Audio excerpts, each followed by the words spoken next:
Hey, welcome back, everyone, to another exciting episode of Primetime News. We've got some important Amazon, USPS, and eBay updates. We've got the Primetime Crime series and much, much more.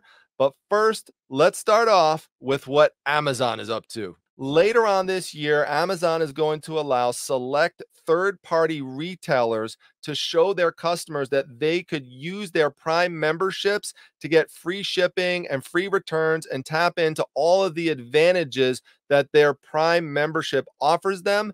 And this is going to be available on the third party websites and on the third party app. So, the important change with this is it's going to be off of the Amazon website. So, this is what you're going to see when you go to your favorite company's app. For example, if it's a clothing company or maybe an electronics company, on the bottom, you will see this option. This is something that actually isn't that unexpected to people who've been following this, because a lot of people have suggested that Amazon should build out their own shipping network that they should use outside of USPS, for example. And some people actually have talked about just having Amazon take over USPS. And, whether it's going to crush FedEx and UPS and, put them out of existence, that remains to be seen. That's probably a step too far, but it's definitely going to have a significant impact on all of these other carriers. And that's because Amazon has spent over the years billions of dollars building out their infrastructure. I don't always report on that on the news, but I could tell you, I've just read over and over about how they're building, a new distribution network in almost every major population center that you could imagine. Plus, they've built out their shipping fleet like crazy and so many other things. Now, Amazon is going to get a financial windfall from this because they're going to get a financial cut over every single one of those transactions. So that's really important. And it's going to affect, think about it. If a third party retailer is using Amazon shipping network, then they're not going to use USPS, UPS, and FedEx as much. So definitely going to have an impact on those services. Initially, this is going to be available by invitation only, and it's only going to be available initially to third-party retailers who use Amazon FBA. So they are sending their product into Amazon, and Amazon will ship it out from there. But down the road, this might even be available to ones that don't use FBA. So we'll have to wait and see, but it's definitely a major, major move. So while Amazon made that kind of announcement, USPS announced this week that although you are paying more money now for first class shipping, it's going to take even longer for more first class packages to get to their final destination. It's going to take a day or two longer on average for 32% of additional first class packages, which is in addition to the 40% of packages that they said were going to take longer in the fall. So now you're up to 72% of first class packages that are going to take longer to get to where they need to go. Great. All right, so an important announcement that eBay made this week that clothing sellers need to pay particular attention to. And this announcement actually comes out through eBay's UK division, so the United Kingdom, England. But pay attention to what they do in England and what they do in other countries, because those are often tests for what is eventually going to come to the United States. But this new program is called eBay Imperfects. And what it does is it links eBay up and partners them up with a lot of big fashion companies like North Face and Timberland and Off-White. And what they're going to do is they're going to provide them a forum and a mechanism to sell slightly damaged clothing for a significant discount, such as up to 60% off. So make no mistake about it, this is going to be something that is going to compete with your average mom and pop, sole proprietor, eBay business. And it's going to be tough. It's going to make it tougher for the average Joe reseller to compete because eBay is going to provide this bigger forum for these other big companies. It's up to 180, the latest I've read, that have joined up with this. So we'll see how this rolls out eventually, and potentially into the United States. But definitely something to keep an eye out on. All right, so in another important update by eBay this week, and just cracks me up, the terms that they use, and Ina Steiner from E-commerce Bytes calls them out on it. I love it. eBay refreshes their board of directors. They didn't replace them; they refreshed them. This is so dumb. Refresh them. A refreshment. They need a refreshment. Listen, it's just really not normal to have 4 members of the board of directors step down all at once, especially after 2020 when you had a whole big board shakeup as well. And it's not good. It doesn't lead to stability. I could tell you that myself for someone who sat on multiple boards of directors, including right now, for my regular profession. You need to have stability on the board. Yeah, you'll have some people move here and there, but to have this many shakeups so soon after one another really isn't a good thing. And it's hard to believe that it's not related to this. And there's another update just came out. I've been covering this story extensively over the years. I'll put a link up top if you're not familiar with the eBay harassment case. There are criminal charges pending right now, working its way through the federal court system.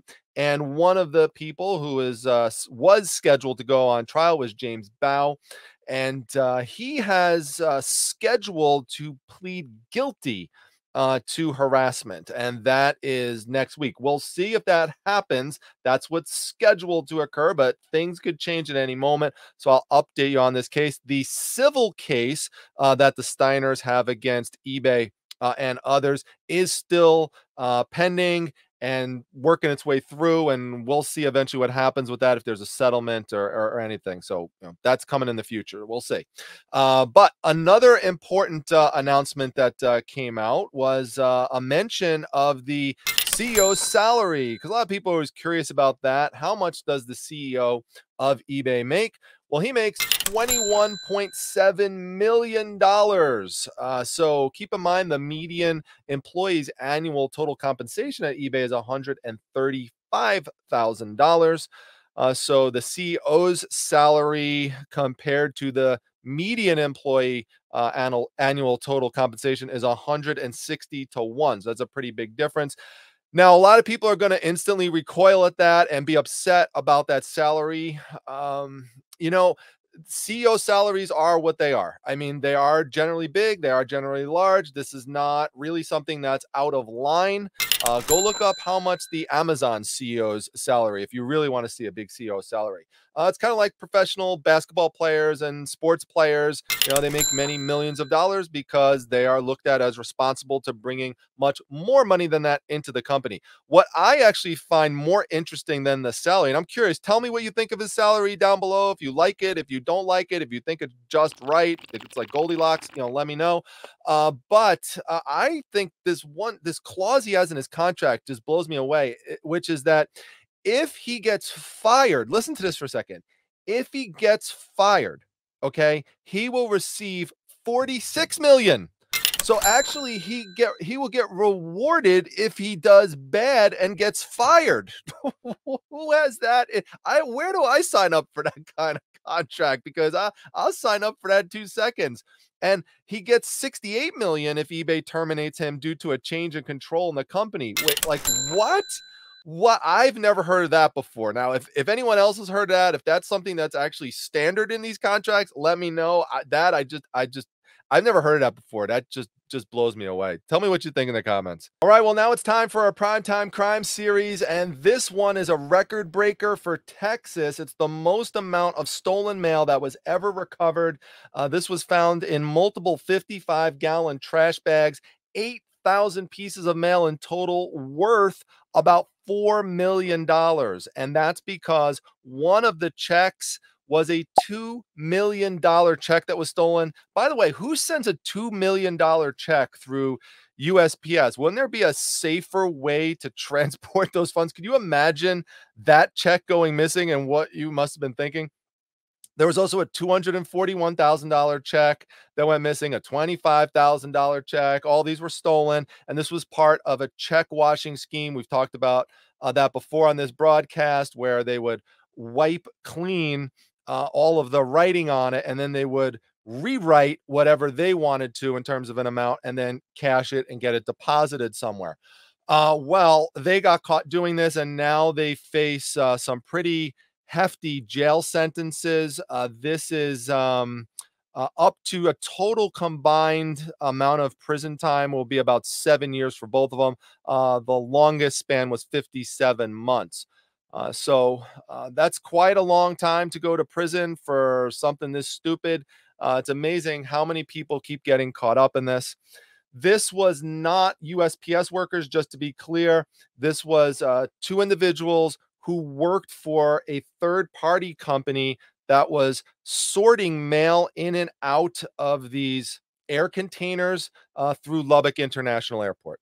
You know, I think I'm going to need a gavel for the Primetime Crime series in the future just to add a little bit more flair to it. We'll, kind of go a little Judge Wapner style, maybe People's Court. Dun, dun, dun, dun, dun. Like, this would be a perfect story for it because it would be the dumbest criminal of the week. USPS mail carrier admits to stealing multiple credit cards. Now, of course, that's dumb, but the dumbest part is that the USPS mail carrier was actually caught on video in the stores using the credit cards with their mail outfit on, with their official USPS postal uniform. How dumb could you be? So this person is also in a lot of trouble. All right, so this next story is definitely something important to pay attention to because not a lot of people are aware that this happens, which is that there has been a significant 167% increase in fraudulent change of address applications from 2020 to 2021. And the reason why that's a big problem is that when someone starts getting your mail who's not supposed to get it and it's based on fraud, well, what do you think they're doing with that information? They're getting your personal information and they're using it for the purposes of identity theft. And that could have major, major serious financial implications for you. And it could be really hard to undo if you've ever had to deal with identity theft.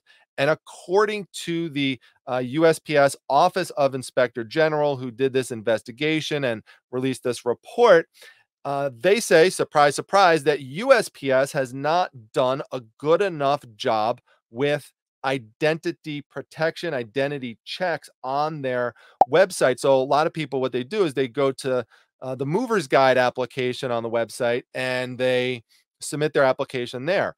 Well, it's just too easy for someone with bad intentions to go on there and commit fraud. So they made a bunch of suggestions in terms of things that need to happen to improve it. And surprise, surprise, USPS said, no, we don't think we need to do those things. So now as a result, this is going to go to some type of arbitration, basically, and we'll see what the eventual outcome is on it. But definitely seems like something needs to change. And while USPS continues to find itself mired in controversy, FedEx is busy setting a Guinness Book World Record.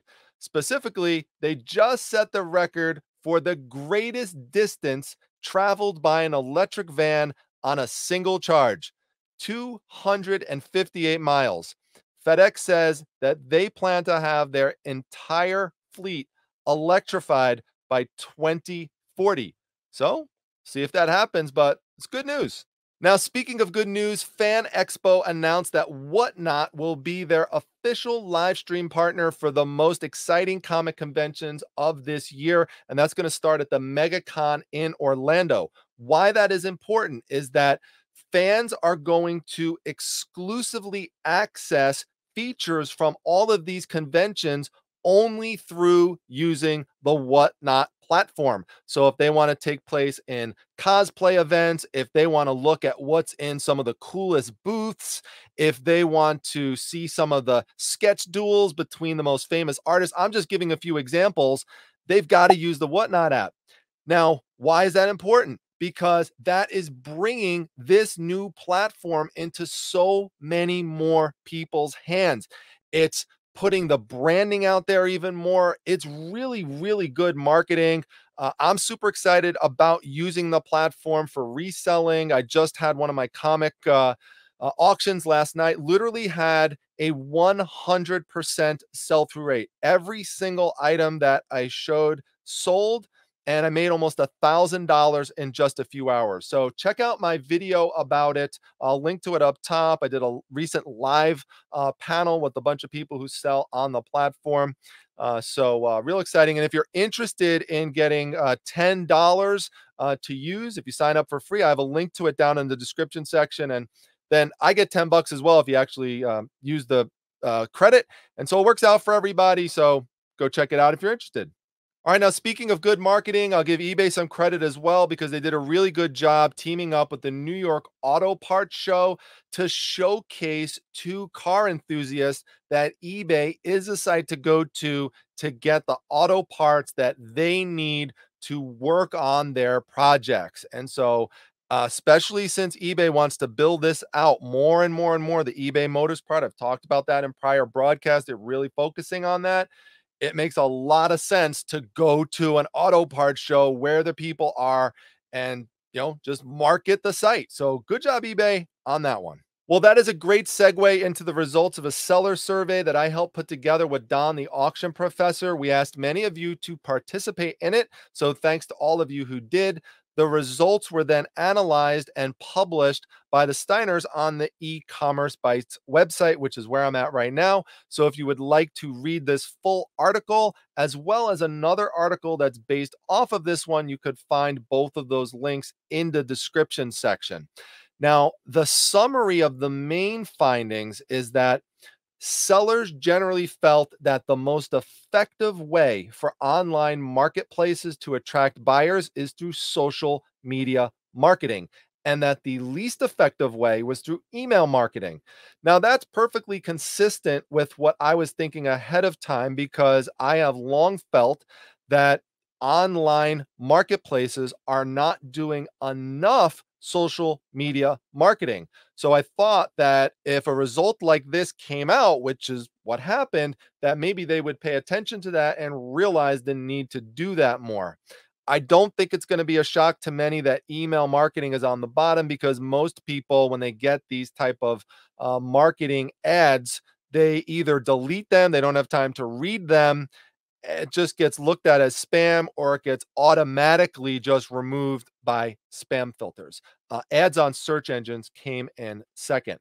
Now, in terms of which marketplaces are best at marketing to attract to new buyers, not a shock that Amazon comes in number one. Etsy actually came in second. eBay came in third. Facebook Marketplace came in fourth, Mercari came in fifth, and Poshmark came in sixth. Now, that one actually surprised me a little bit. I actually thought eBay was going to go more towards the bottom. Even though Mercari and Poshmark are much smaller sites, I thought that it was possible they might go above eBay because I've actually seen more Mercari and Poshmark ads come up than eBay ads. Now, it's not a huge difference, but still, that's the order, and that was a little bit surprising to me. In terms of which marketplaces are most effective at using incentives to attract buyers, Amazon came in first. Again, no shock there.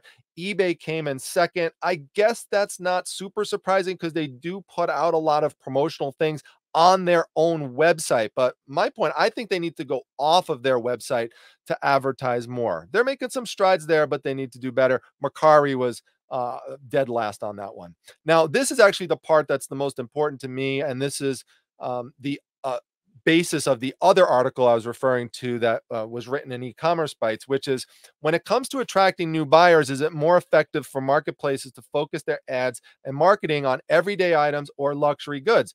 And as I've said many times, I think that eBay in particular is focusing way too much on the higher end luxury items, and that they need to focus more on the average buyer and seller, which would be the common everyday items. And sure enough, looks like the vast majority of people agree with that. So I hope that having some empirical data out there carry some weight with eBay, and that they look at this and they at least maybe think about reconsidering how heavy they're going on these luxury items. And remember the average Joe that's out there that's looking for common everyday goods that most of us sell on the platform. And two funny stories to end off for today. It has been now scientifically proven that even the densest material on the planet Earth would not exceed the 70-pound weight limit for the small priority flat rate mailing box.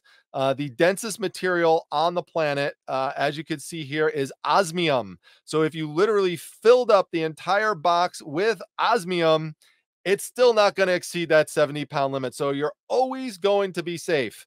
They made a joke that if you packed it with a neutron star, that would actually exceed the weight limit, but then you destroy the box if you put a neutron star in there. So I don't think you have anything to worry about. And I saved the best for last. This story just cracks me up. It's USPS and UPS arriving at the same time at a resident's house, and they both get out of the vehicle. They look at each other and they actually race to get to the doorstep. It's pretty funny. Let's see who wins this one.